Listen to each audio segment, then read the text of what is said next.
Amém. Amém, queridos amigos em Cristo. Este hino é daqueles que eu admiro, não só admiro, que fico diferente, não é? Os hinos transformam, é uma oração, é um cântico a Deus, um louvor a Deus, que nos transforma, que nos faz meditar nas obras de Deus. Como é que isto pode ser, não é? Neste mundo em que a cidade corre, há um bocado ouvia aquele hino na minha mente, a cidade já acordou e já mexe, a cidade já mexe. Agora são para mim aqui de 7 horas da manhã, 7 e 9 minutos, a cidade já mexe, já vai toda cheia de gás à procura do prazer, do dinheiro, da fama, desesperada a pedir socorro, à procura de algo que o preencha, que na sua saúde física, mental e até religiosa. Mas a maioria do povo de Deus ainda está em Babilónia adormecido. E eu vou pôr aqui um tema hoje, que é com este hino que já vem de base, a Suíça é uma parte integrante da profecia, lá da história profética do povo de Deus. Bem, para lá vamos. Mas vamos ouvir primeiro o que Jeremias 44, já estava no Antigo Testamento, o que é que ele dizia já no reinado de Jeremias. Jeremias capítulo 44. Ameaças contra os judeus que fugiram para o Egito. Palavra que veio a Jeremias acerca de todos os judeus habitantes da terra do Egito, que habitavam em Migdol e em Táfnis, e em Nofe, e na terra de Patros, dizendo: Assim diz o Senhor dos Exércitos, Deus de Israel. Vós vistes todo o mal que fiz cair sobre Jerusalém e sobre todas as cidades de Judá. E eis que elas são hoje um deserto, e ninguém habita nelas, por causa da sua maldade que fizeram, para me irarem, indo queimar incenso e servir a deuses estranhos, que eles nunca conheceram, eles, vós e vossos pais. E eu vos enviei todos os meus servos, os profetas, madrugando e enviando a dizer: Ora, não façais esta coisa abominável que aborreço. Mas eles não deram ouvidos, nem inclinaram os ouvidos para se converterem da sua maldade, para não queimarem incenso a deuses estranhos. Aqui está o texto, já está dito, não é? Em Jeremias 44, versículo 1 a 4. Algumas considerações para aqui, neste dia de sábado. Hoje é sábado aqui em Portugal. Estamos frequentando a Igreja Adventista Sétimo Dia. E este texto diz que há um remédio divino. Deus tem um chamado. Deus incentiva ao descanso no amor de Jesus. Lembrando que ele se compadece de cada angústia e nunca abandona os seus filhos, apesar deles fugirem pelo mundo fora, como o povo de Israel fugiu para o Egito.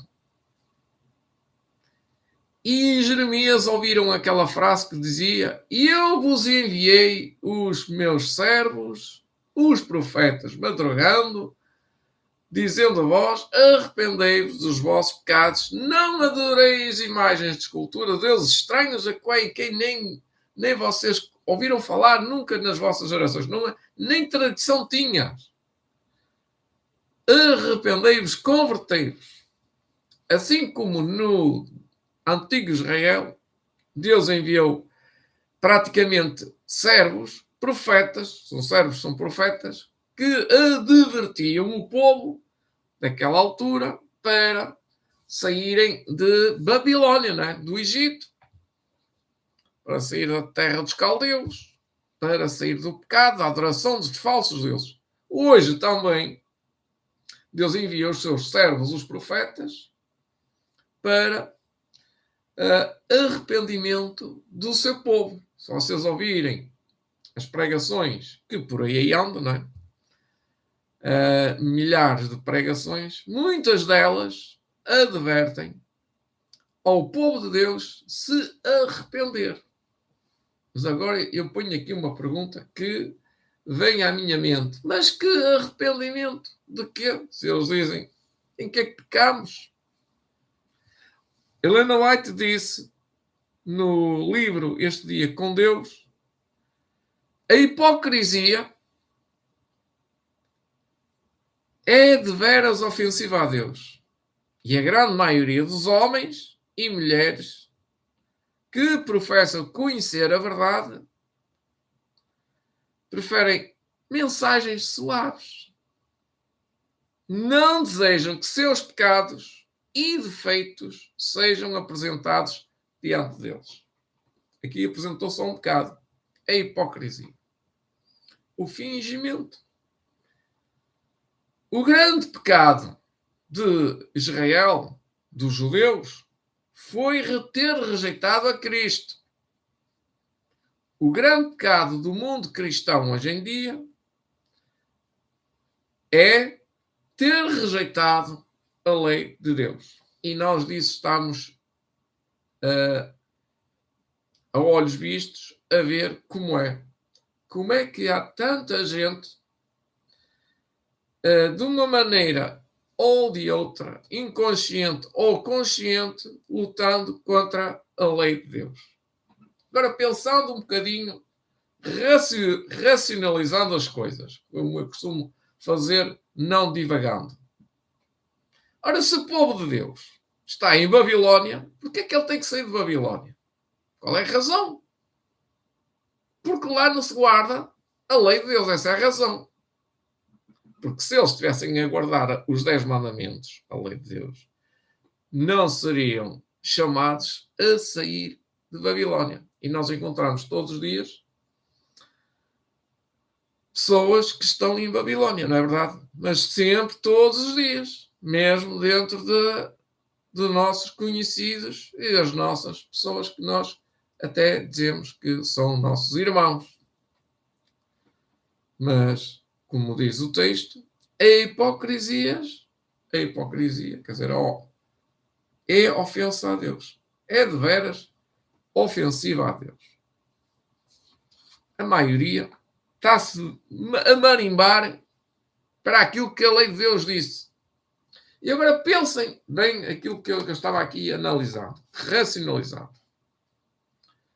Se continuarem na Babilónia, se vamos falar um bocadinho sobre a Babilónia, eu diria assim: bem, o povo de Deus tem que sair de Babilónia, mas por que será? O chamado à adoração, não é? Em Babilónia não se adora a Deus, adora-se outros deuses. Em Babilónia adora-se no domingo. E agora pergunta bem, será que eles estão guardando os 10 mandamentos de Deus? Será que guardando o domingo estão salvos? Isto leva para outra questão, o sábado. Guardando o sábado leva a pessoa a conhecer melhor Deus. Como disse, o meu povo não me conhece. O meu povo, por falta de conhecimento, ignora os 10 mandamentos. A Bíblia diz que o mundo carece de conhecimento de Deus. O mundo perece. O meu povo perece por falta de conhecimento. Está na Bíblia. E porque não conhece a Deus, perece. Ou seja, está dentro da escuridão. Está na Babilónia. Eu sei que há muitos que dizem, nós já sabemos isso tudo, mas esperem aí, não se apressem. Vocês lembram-se do povo de Deus durante a Idade Média? Ou seja, o povo de Deus, durante a Idade Média, foram uma pequena maioria. Uma pequena maioria. Não uma pequena minoria, uma pequena maioria. Que eram alguns ainda. Eram os valdenses. Figuras estas, homens e mulheres, que sofreram às mãos de Roma. Porquê?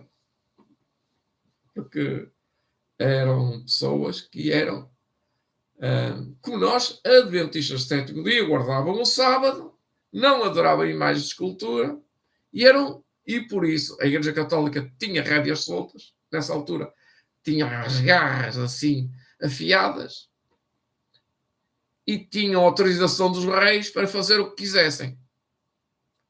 Era assim ou não era? Não estou a mentir, não estou a inventar.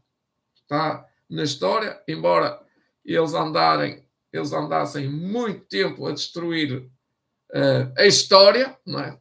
A destruir aquilo que fizeram, mas não conseguem destruir a história dos valdenses. Porque é um lugar, está lá, é histórico, é um legado histórico físico. Está lá os marcos. Isto leva-nos à conclusão que nós ainda não sofremos a perseguição. agora leva-nos para o outro lado, que a maioria do povo de Deus ainda está em Babilónia.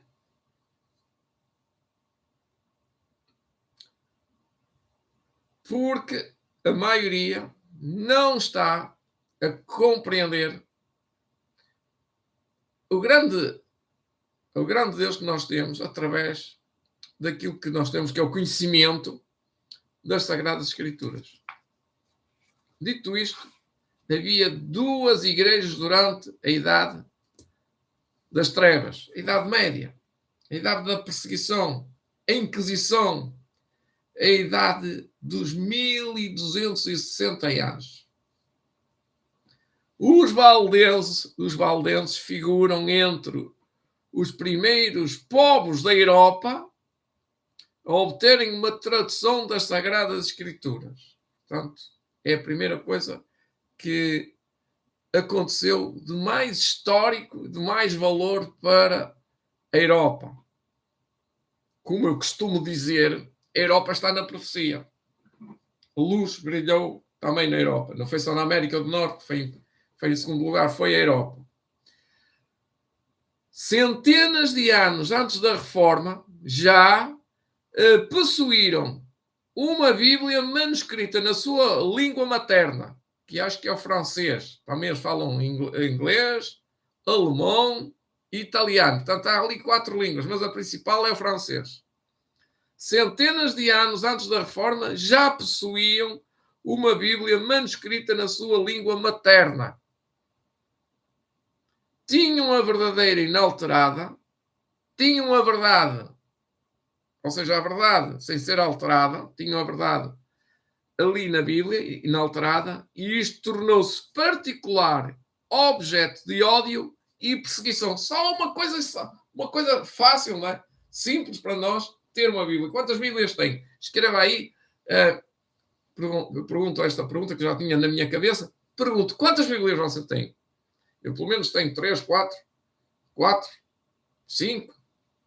E que a minha família devem ter mais 2 ou 3. Portanto, nós em casa devemos ter 3, 4, às vezes 5, 6, 7. Há quem tenha 10 e mais Bíblias.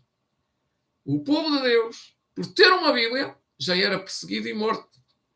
Agora isto parece uma história de crianças. Mas não, isso foi um assunto de luta, de perseguição. Isto que vocês pensam que é uma coisa simples, não é? Uma coisa que não vai acontecer. Não vai acontecer porque eles não podem. Não estão com as garras afiadas ainda, mas vão querer. Eles vão tirar-nos a Bíblia. Isto está profético. A profecia se cumpre. Vão-nos tirar a Bíblia, porque na Bíblia está a verdade. O que é a verdade? Dizem, é Jesus, é assim, é verdade, é Jesus. Mas Jesus, não, sendo só Jesus, é só Deus, não é? É só uma pessoa. Mas essa pessoa tem muitas verdades. E a principal é os 10 mandamentos. É as colunas. Nós tiramos uma das colunas, que é os 10 mandamentos, e cai o edifício. Centenas de anos antes da Reforma já possuíam uma Bíblia manuscrita na sua própria língua materna, tinham a verdade inalterada e isto tornou-se particular objeto de ódio e perseguição. Declaravam ser a Igreja de Roma, os valdenses declaravam ser a Igreja de Roma a apostatata babilónica. Ou seja, ela era a representante da Babilónia. Do Apocalipse, ou seja, a Babilónia mística. Não era a Babilónia física, era uma Babilónia mística, que era Roma, diziam eles. E estava certo, estava no Apocalipse. Já isto no tempo dos valdenses. E por que não agora? Agora não é? Seria uma verdade há 1000 anos atrás e passou 1000 anos, já não é? A verdade é sempre a mesma verdade. Quando nós dizemos na Bíblia que Deus é Jesus Cristo, ela não passa a ser agora Jesus Cristo, é um filho de Deus criado. Como ao sábado e outros assuntos, não é? E agora, com o perigo de perder a vida, opunham resistência às corrupções. Portanto, eles punham a causa da verdade contra a verdade, as mentiras de Roma. Por isso é que foram mortos, foram destruídos, eles foram dizimados. Ficaram os outros valdenses que estão lá, há valdenses de sangue, mas esses são os filhos dos que apostataram. Leiam aqui. Leiam aqui, leiam comigo. Enquanto alguns, sob a pressão de prolongada perseguição, comprometeram a sua fé pouco a pouco, cedendo nos seus princípios distintivos, outros apegaram-se firmemente à verdade. E temos o culto aqui feito. A pregação feita. Está aqui tudo. 2 grupos dentro da igreja valdense. Durante os séculos de escuridão e apostasia, houve valdenses que negaram a supremacia de Roma, rejeitaram a adoração de imagens como idolatria e guardaram o verdadeiro sábado. Eu tenho dito. Sob as mais ferozes perseguições, tempestades da oposição, sustiveram a sua fé. Sabes que é suster? É assim. Sustiveram. Que é esforço. Embora feridos pela espada dos saboianos, que eram os que vinham perseguir, e queimados pela fogueira romana, mantiveram-se resolutos, sem hesitação, ao lado da palavra de Deus, ao lado da verdade e da honra. A honra. Há homens de honra. Hoje em dia, eu não conheço. Homens de honra. Que eu seja um deles. Que tu sejas um deles. Não é verdade? Por trás das elevadas encostas das montanhas, refúgio dos perseguidos e oprimidos em todas as épocas, os valdenses encontraram esconderijo. Agora vimos nesse vídeo da música inicial isso. Ali, a luz da verdade foi mantida acesa por entre as trevas da Idade Média, Idade Escura. Ali, durante 1000 anos, testemunhas da verdade mantiveram a antiga fé. Que Deus, que povo, que fé, que Deus, que religião, que sabedoria, que fé. Que bom, não é? E quando soube isto em 1984, já vão quase 40 anos, eu fiquei admirado, espantado, maravilhado, redondamente apaixonado por Deus.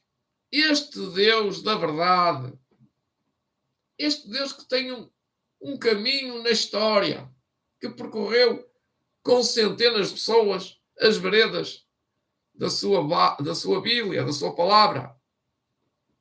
Deus providenciou para o seu povo um santuário, a igreja do santuário, no meio daquelas imponentes montanhas, daquela grandeza das serras, como o Pinheiro dos Alpes, o Pinheiro de Flandres, aqueles Alpes.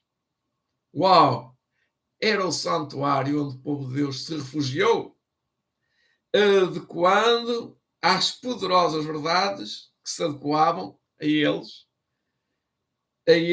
confiadas. Então era um povo especial, era um povo que quem me dera estar ali.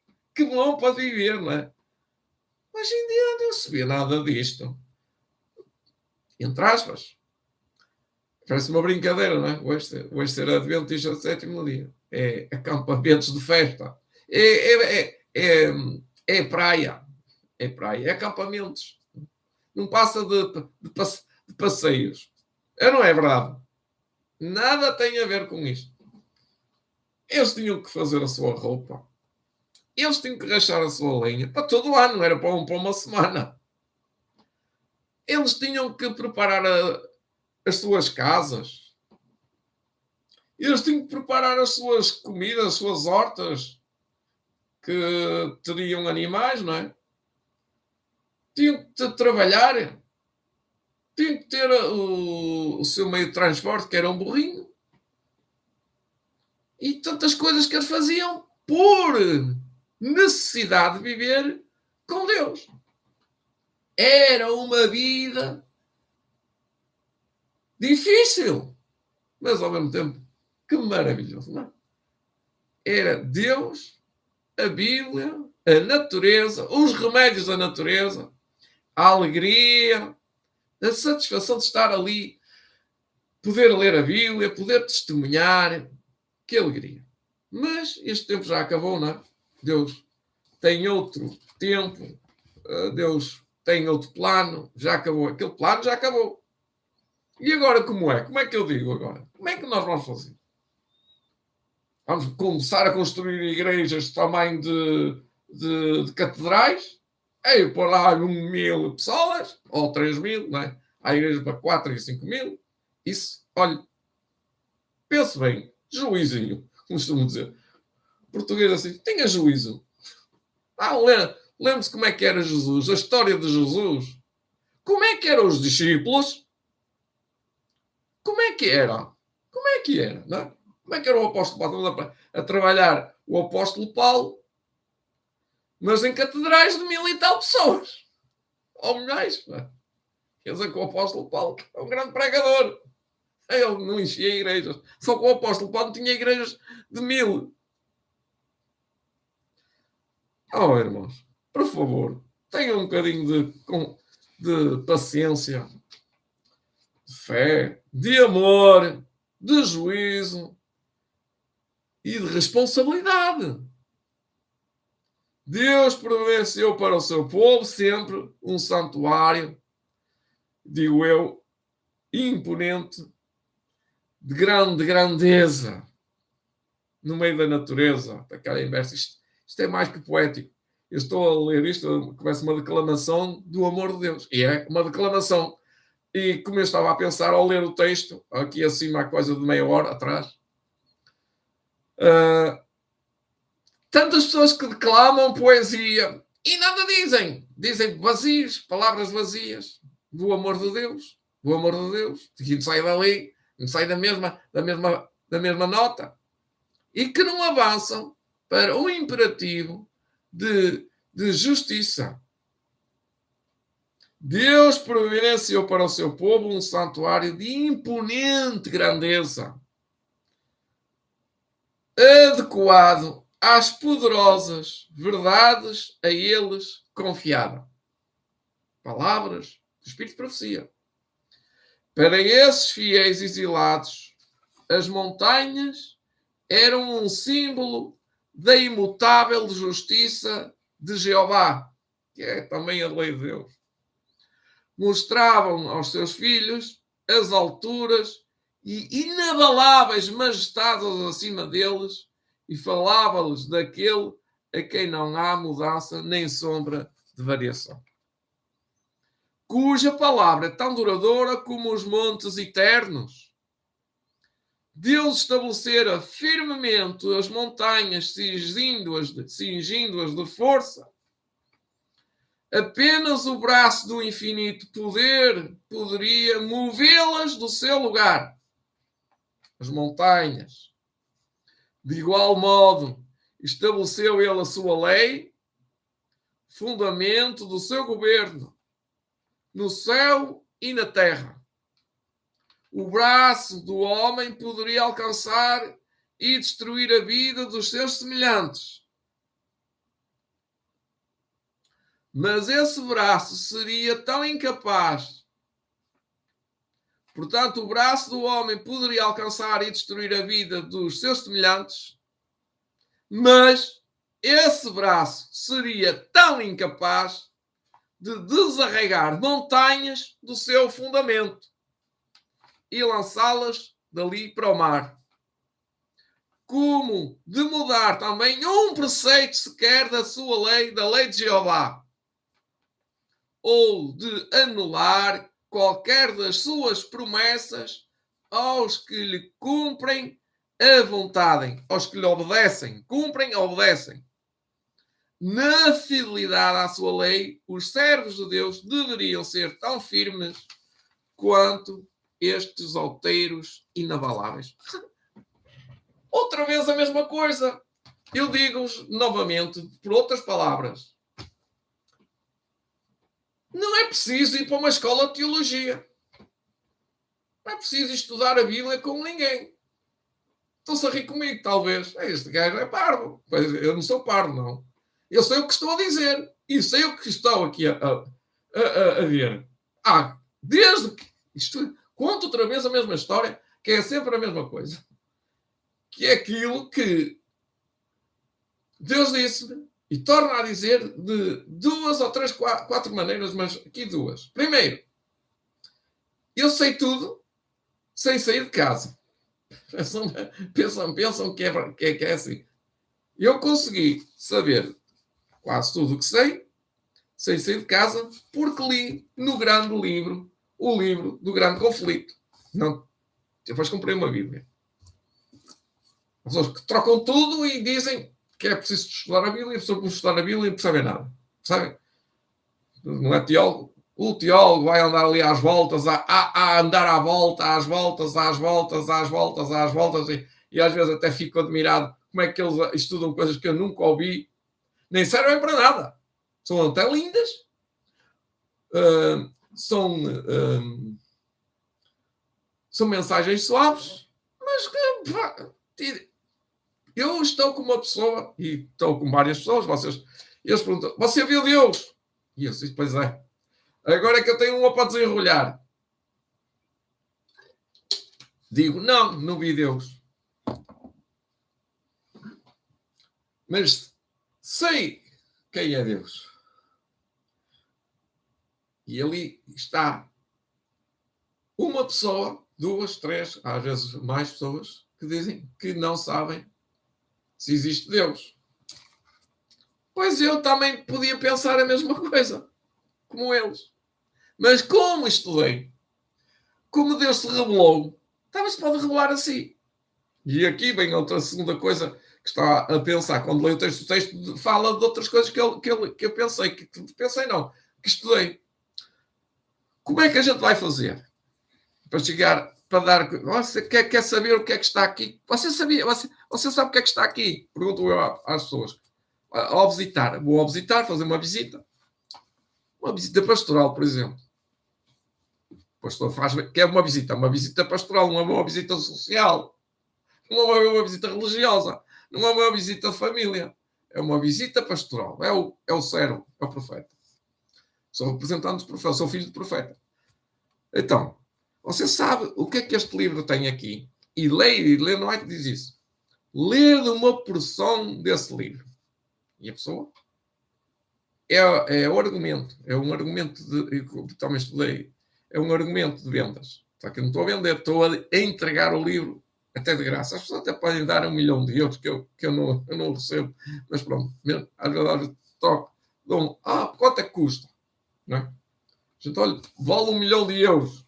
E vale mais. É a vida eterna. Está aqui. E ao ler uma porção, deixo o livro e agora você leia. Está aqui, está a ver. Como é fácil. É assim que se faz com a Bíblia. É assim que os vendedores vendem livros. Era, que agora já não existe colportores. Foi assim que eu aprendi a ser colportor. Não sou colportor, nunca vivi da colportagem, mas sei mais ou menos o que é ser um colportor. Portanto, não faço disto a minha vida pública. Não vivo de salários, vivo de trabalho. Vivo de salário de trabalho. E então, levar as pessoas ao conhecimento da palavra de Deus, isto não é fácil, mas também é fácil se a gente tiver um bocadinho de experiência, um bocadinho de fé, um bocadinho de amor, um bocadinho de vontade, um bocadinho de tudo. Não é? Eu vou vazio. Não pode ir vazio, tem que ir preenchido. Se me derem liberdade, não é? Se tiver essa liberdade, se tiver as portas abertas, eu entro E com licença, como devo dizer, eu vou ler, não é? Eu não vou argumentar, eu não vou falar. As montanhas que circundavam os profundos vales, nem estava a levá-los e está lá. Vejam que a minha memória é mais que um livro. Tem um livro e tem conhecimento das coisas. As montanhas que circulavam os profundos vales, não conheço como é esta vida de montanha, eram testemunhas constantes do poder criador de Deus e infalível garantia do seu cuidado protetor. Portanto, está lá a história profética, história que Deus é, quem é, o que é, como é que vai ser, como é que resolve, como é que protege. Aqueles peregrinos aprenderam a amar os símbolos silenciosos da presença de Jeová. Não caíram em lamentações pelas adversidades da sua sorte, pois nunca estavam a sós na solidão das montanhas. Tinham lá Deus. Sentia-se a presença. Agradeciam a Deus por lhes haver provido refúgio da ira, ódio e crueldade dos homens. Eu até precisava de estar a pregar isto em todas as igrejas do mundo. Ou mesmo, em simultâneo é impossível.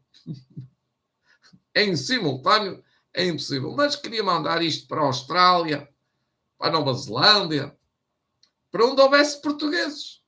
E que até eles ouvissem em português, não é? Ou na língua deles, não sei. Só Deus. Rogo-vos, irmãos, pela compaixão de Deus, que apresenteis os vossos corpos irrepreensíveis diante de Deus, que é o vosso culto racional. E o apóstolo Paulo estava satisfeito com a vida dele, como os valdenses aqui. Ele estava satisfeito, porque agradecia constantemente a Deus também, como os valdenses, por a Deus haver dado refúgio, proteção do ódio e crueldade dos homens. Regozijavam-se na liberdade de culto que possuíam. Muitas vezes, quando perseguidos pelos inimigos, a fortaleza das montanhas foi-lhes um refúgio seguro. Outra vez, a mesma coisa, repetindo, Deus está no comando. Dos altaneiros penhascos entoavam louvor a Deus, pela voz, não é? E os exércitos romanos não podiam silenciar-lhes os cânticos de ações de graças, porque estavam longe, não é? Estavam fora do alcance. Pura, simples e ardente era a devoção desses seguidores de Cristo. Pura, simples e ardente era a devoção desses seguidores de Cristo. Não basta ler uma citação, é preciso ler o contexto todo, ouvir a história em pormenor. Valorizavam os princípios da verdade acima de casas, de valores monetários, terras, amigos, parentes e até acima da sua própria vida. Procuravam honestamente gravar tais princípios nos corações dos jovens, das crianças, como vimos. Eles, olha, filho, sabes, Deus é assim como estas montanhas, é perene, quer dizer que é jovem, que é sempre sábio, que é perene, que é eterno. Deus é altaneiro, Deus é justo, Deus nos protege. Estes jovens cresciam no amor e temor de Deus. Desde muito cedo, estes pequenos, muito pequenos, eram instruídos nas palavras de Deus, nas Escrituras, e ensinava-se-lhes a considerar sagrados os preceitos da lei de Deus. Eram raros os exemplos da Bíblia, eram muito raros os exemplos da Bíblia, e por isso as suas preciosas palavras eram memorizadas. Nós não conseguimos hoje memorizar tanto. Eu não consigo. Eu sou uma daquelas pessoas que diz-me um texto, diz-me uma frase com 5 palavras que eu troco a frase toda. Ou seja, eu tenho o dom de improvisar. Eu sei que não improviso, mas é raro saber uma frase completa. É por isso que os livros são o melhor socorro de estudo. E aqui continua, diz que muitos eram capazes de repetir longos trechos do Antigo e do Novo Testamento.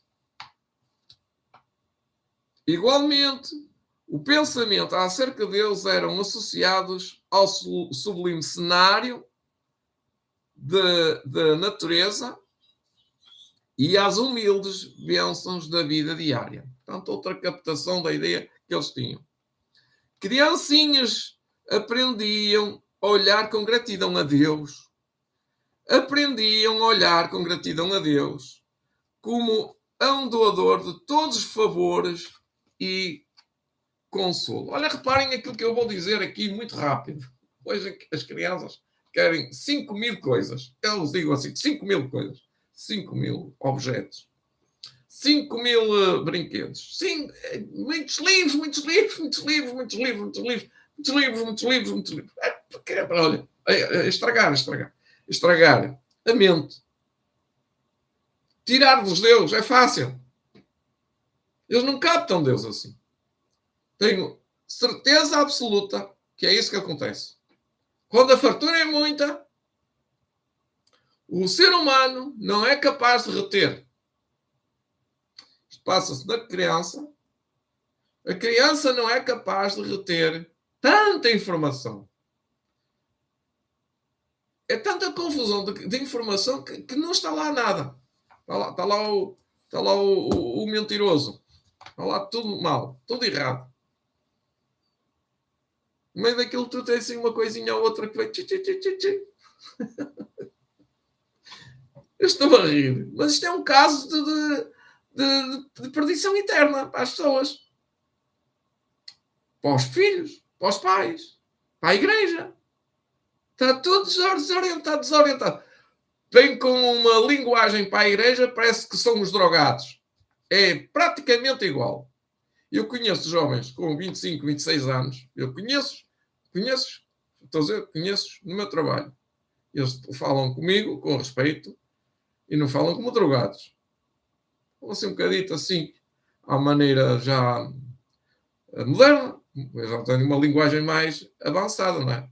Não tenho aquela linguagem há 30 ou 40 anos. Mas eu conheço crianças na igreja que ainda falam pior que eles. Que as pessoas que eu conheço cá fora.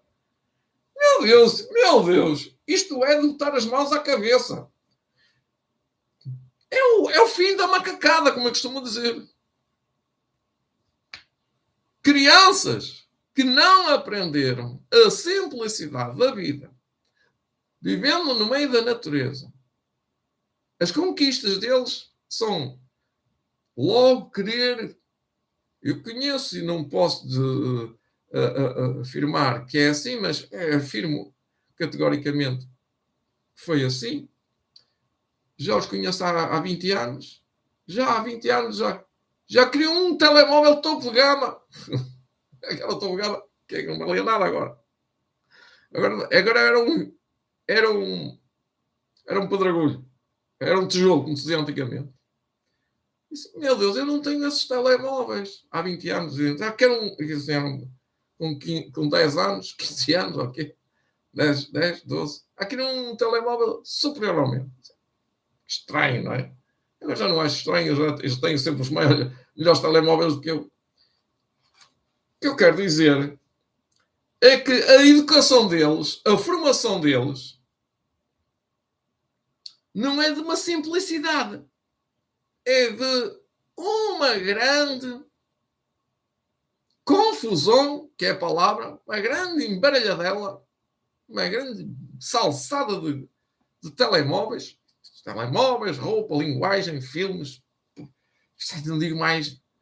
Mas que depois vão para a igreja contar uma história e parece que estão a falar de droga. Estão os drogados a falar à minha frente.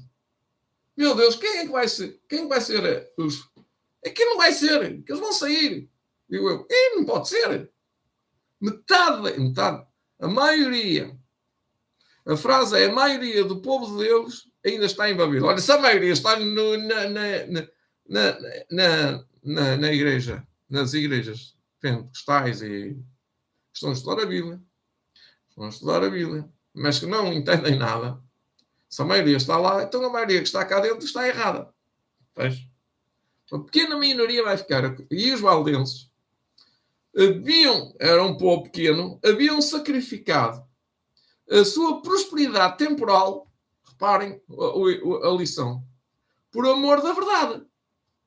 E com perseverante paciência, labutavam para ganhar o seu pão. Eu tinha dito isto logo no princípio, que já li isto, e torno a ler e repito.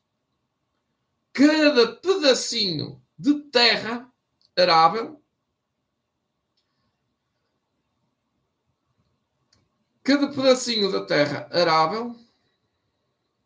eu já perdi a linha,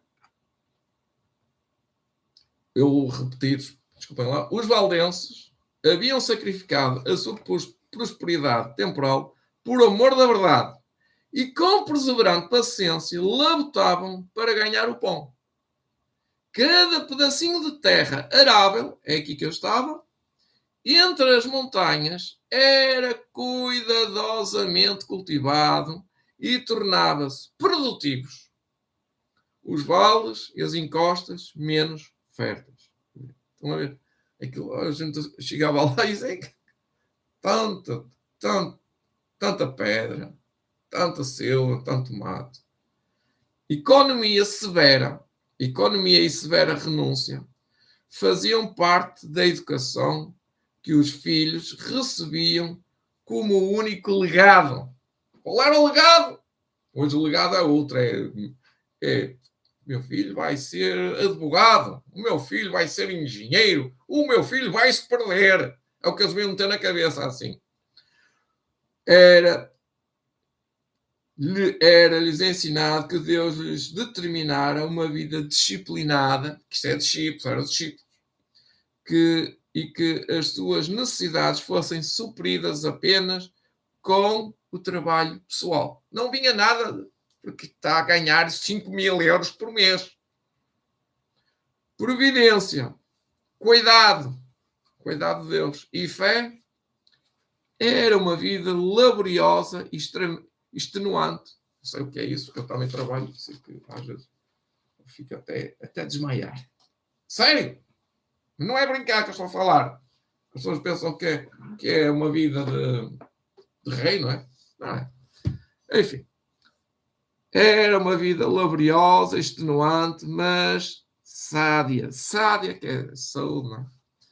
Precisamente o que o homem necessita no seu estado caído é isso mesmo. A escola que Deus providenciou para o seu ensino e desenvolvimento. Essa é a escola. Enquanto a juventude fosse habituada ao trabalho, à fadiga e às asperezas da vida, não negligenciava a cultura do intelecto.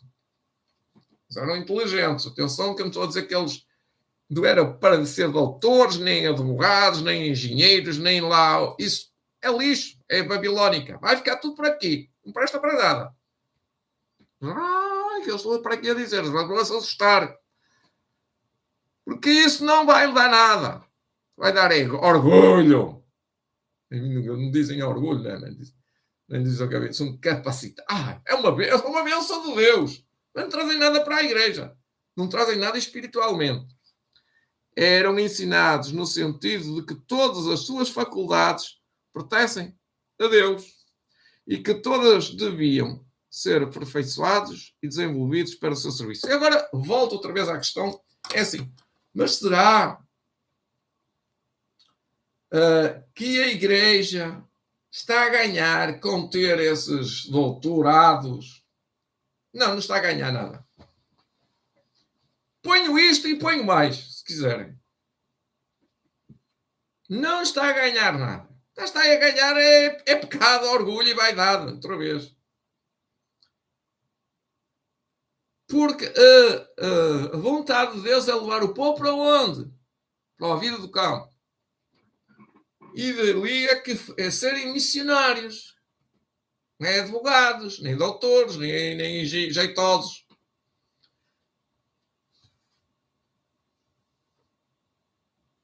as igrejas valdenses, na sua pureza e simplicidade, assemelham-se à igreja dos tempos apostólicos, que eu um bocado estava a dizer isto, não é? Já sabia. Já deviam ter dito, não é? Já deviam ter pensado. Já deviam ter concluído, não é? Eu já disse quase tudo.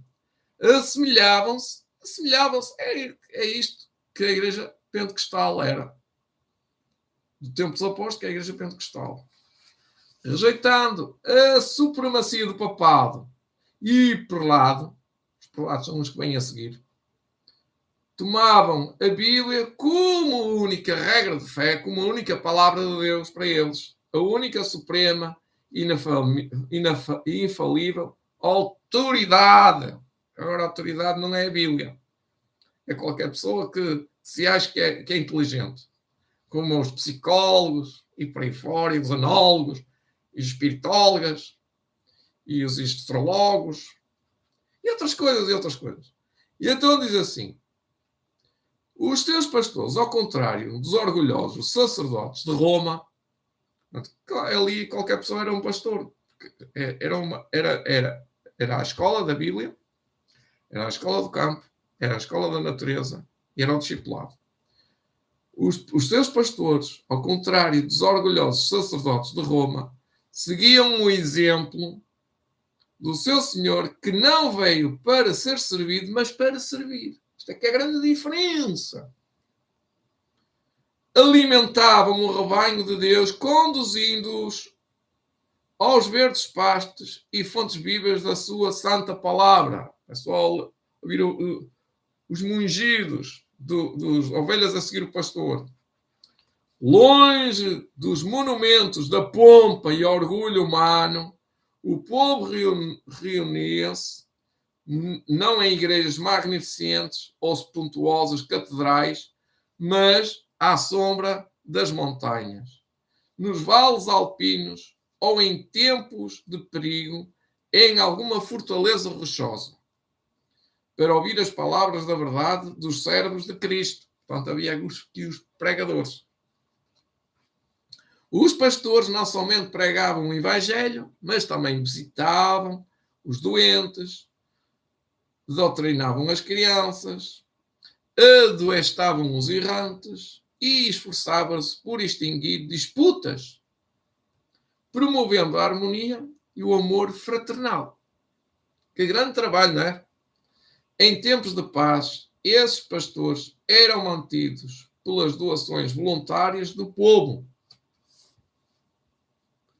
Mas, como Paulo, eram também disciplinados, e o Paulo era fabricante de tendas, também aqui cada pastor, cada qual aprendia um ofício ou profissão mediante a qual, se necessário, proveriam o seu próprio sustento.